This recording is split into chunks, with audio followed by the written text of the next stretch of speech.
Oi, pessoal, eu sou Fábio Queiroz. Eu sou analista de relações institucionais e governamentais. Eu sou engenheiro ambiental de formação, faço mestrado em desenvolvimento sustentável na UNB. Então, eu sempre estudei o setor de infraestrutura no geral. Então, na verdade, antes de chegar em energia, eu comecei em saneamento. Só que no final desse processo de envolvimento com saneamento, assim, da graduação e curso técnico, enfim, eu tive uma experiência muito interessante que foi com saneamento aplicado à energia, ou vice-versa. Então, eu trabalhava em pesquisas científicas voltado para uns processos avançados de tratamento de efluente com energia solar. E aí foi os primeiros passos que eu fui dando para chegar, de fato, na parte de política energética, que é onde propriamente eu trabalho, né? E eu entrei, o primeiro passo, assim, que eu dei dentro do setor de energia foi no campo de relações institucionais e no campo também de regulação de energia. Só que isso aconteceu muito por conta de algumas outras habilidades que vêm para além dessa perspectiva do técnico, né? Da infraestrutura, dessa coisa mais cartesiana e quadrada. Eu sou ator de teatro também, faço teatro há muito tempo. Então,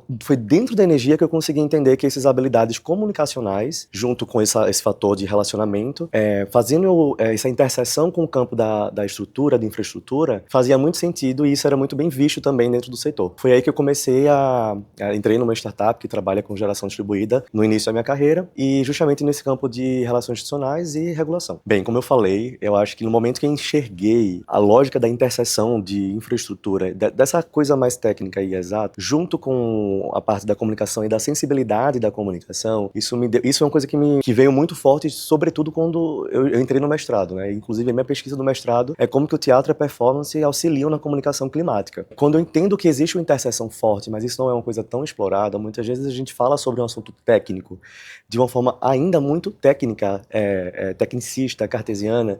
Isso é uma coisa que me dá muitas reflexões, né? Como é que a gente consegue traduzir isso para uma linguagem mais acessível e mais sensível para que a gente chame a atenção do público? Então, hoje eu trabalho no jornal, na parte de relacionamento dentro de um jornal, do Jota, e a minha visão da comunicação, e esse lugar que eu quero chegar, é conseguir mostrar para as pessoas que existem outras formas de comunicar que não seja de uma forma tecnicista.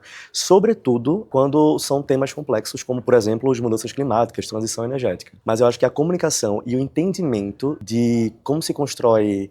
a gente sempre fala de relacionamento numa perspectiva muito mercadológica, né? Quando você trabalha em relações institucionais e governamentais, existe um fazer político por trás do relacionamento. Mas quando você entende que relacionamento é basicamente a junção de duas pessoas, de alguma forma, que conectam-se, você consegue entender que existe uma questão humana nessa conexão. Uma pessoa, ela nunca vai ser a mesma depois que ela é atravessada de alguma forma pela outra. Perceber que entender essa relação me faz e juntar, né, esse conhecimento técnico forte que eu tenho junto com essa habilidade do humano, né, de entender a sensibilidade alheia, eu acho que é um ponto de destaque que muitas vezes eu sinto que pessoas que trabalham nessa área acabam também deixando passar, deixando de lado. Bem, eu vim de uma formação muito técnica, né? No fim das contas, apesar da experiência em teatro, a minha formação foi técnica em saneamento, em edificações, engenharia ambiental, uma engenharia, e eu sinto que ainda isso que eu falei agora sobre essa habilidade de comunicação, eu quero aprender mais de uma forma mais estruturada, digamos assim, né? Na comunicação social, técnicas, projetos, formas de entender como que essa comunicação, isso é minha pesquisa, inclusive, né, no mestrado, como que essa comunicação, ela é viabilizada, mas através dos conceitos mesmos, né, na teoria, né? Acaba que eu aplico mais a prática e a teoria vem depois.